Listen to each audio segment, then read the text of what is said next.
Hello, everyone. I am thrilled to have Howard Behar from good old Starbucks days with me today. We've been friends for quite a long time, and it's truly an honor to have you, Howard, to talk about Thanks, respect buddy. in the workplace. Couldn't think of a better person to talk about that with. Thank Oh, you. I'm Yeah. thrilled, Howard. Thank you for all. Before we get into the definition, please share with everyone what you've been up to lately and what you're passionate about. Well, I'm still passionate about servant leadership. I still believe it's not really a leadership model, it's a life model.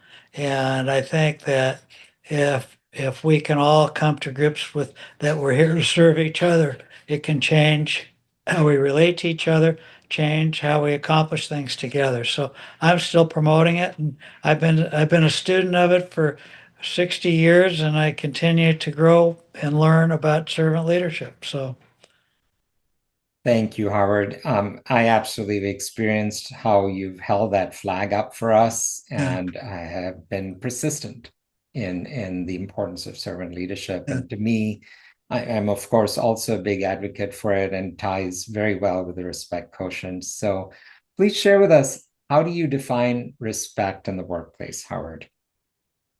Well, it's honoring the other person's um, individuality. It's honoring, letting, and encouraging and enabling the other person to be who they are in the workplace without trying to change them. You may coach them on certain things, but you're not trying to change their essence. You're encourage them when they walk through the Starbucks door to continue to be themselves. And to me, that's the ultimate form of respect. That when people can be who they are and be authentic and vulnerable people in well, not just the workplace, but in any organizational environment. It could be a family. That's respect. Thank you. Thank you. And you know what I love about that last piece you just added is we talk a lot about bringing our whole self to work. Yeah, And when leaders can really acknowledge that, all of us are really the same person in every yeah, walk of our life, in every different circle that we surround ourselves in. And so that's lovely. Yeah, yeah. thanks. So, Howard, how do you know when respect is present in a work culture and organization? The you feel that energy. You can see people wanting to do things together. There's trust is really there. And that magic word trust, it's the grease of life. And so when respect is in the workplace, there's an incredible amount of trust. And when you have that, it's amazing what you can accomplish. Thank you for making that connection, Howard. I want to do a shout out to Patrick Lencioni and the five dysfunctions of a team. Right. As a consultant, I've used his framework and assessment with leadership teams all the time.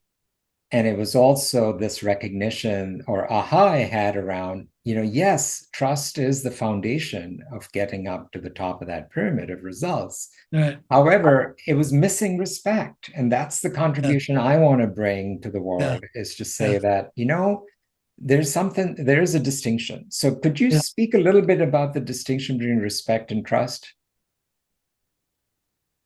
Well,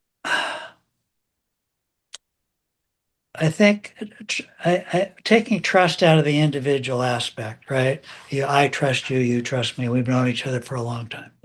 You know, it's trust becomes organizational. It's respect is more individualistic, right? I could say I trust you, but when an organization's healthy, the organization trusts each other. And when respect is more, I respect you as an individual, and that respect, I espouse that respect all the time by how I talk with you, how I treat you, how I talk about you with others, right? What I say when we're not, what I say to others when we're not together about each other, and that's respect. And trust, I think, comes from respect. I think without respect, you can't have trust. Yeah, thanks, Howard. We're very aligned on that. That was my moment of aha, is that it's so innate to the human experience that Right. unless we have it, we can't even begin to trust with Right. business and Yeah. action we take. Yeah. And it's we you and I are kind of talking about it in the organizational level, the business organizational level, but it's exactly the same in the family level. These two words and these two actions are exactly when they're right at the family level too. And that's what makes it's what makes a great marriage. It makes a great family with kids. It's exactly the same thing that makes a great uh, work environment, a cultural environment at work. Yeah, absolutely agree. And I'm seeing that time and time again. I do feel I have real hope. I'm an eternal optimistic Yeah, that we're going to integrate all of our parts, yeah, right, a way that recognizes both our gold and our shadows, right? Carl yeah, Jung's term shadow, those things yeah, we hide, suppress, and deny. yeah. And I think part of respect is when I have the courage to call myself out on things that are my shortfalls. Sure. And to me, that, as much as own my gold and the things Yeah, I'm good at. When we can, as leaders, create space to be vulnerable that way, I think that's what sets the model, for yeah. others to feel I safe. mean, they absolutely link. You Yeah, know, if I trust you, it means I respect you. You know, yeah. if I respect you, means I trust you. I give trust before I get trust. So Oh, yes, I give trust before I get trust. I love that. Thank you. yeah, yeah. So let's go to the opposite, Howard. What are some indicators when you can sense, just feel the energy of lack of trust and the extreme is toxic cultures? uh, water cooler conversations, background conversations that are not supportive of the environment, or supportive supportive of the people that you work with. Yeah, yeah, And absolutely. and whoops, sorry about that. Anyway, I got two babies here that like to Oh, bark. it's all good. Yeah. Anyway, so you have to have them when it's not there. The background conversations or the water cooler conversations are very negative.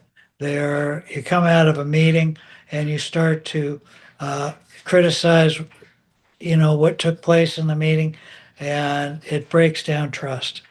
And it shows a lack of respect for the people that you're working with because you didn't you didn't bring it up inside the meeting. You didn't talk about the issues with all the voices around the table.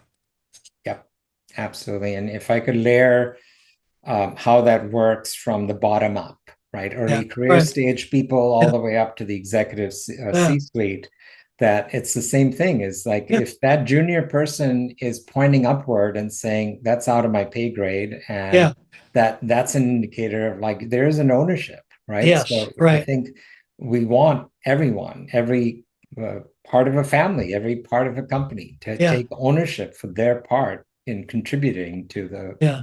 the greater good. And if there's respect and trust, then people feel enabled to do that. Yes. Yeah, exactly. Well, Howard, I promised to keep this short. So let's get Okay. to your top three tips on how to cultivate more respect in a workplace. Um, I have a saying that I like, and the person who sweeps the floor should choose the broom.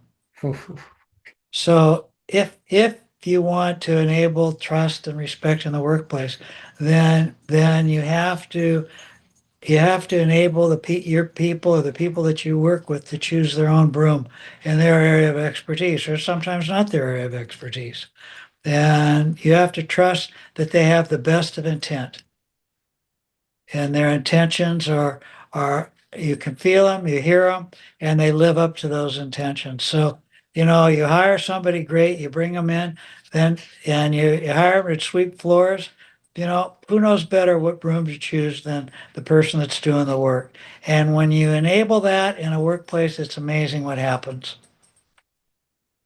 I love it, Howard. I was just thinking that I didn't ask you to define servant leadership for everyone. I think you just did. Is that Yeah. fair? Yeah, it's part of it. There's three elements to servant leadership. The first one is you help your people grow as human beings. It's the single most important one. The second one is you help your people grow as professionals. And the third one is you help your people achieve their personal goals in life. And when you put all three of those things together, it's amazing what they want to do with you. Fantastic, Howard. I think we have a wrap. It's been such an honor to get your perspective on respect in the workplace.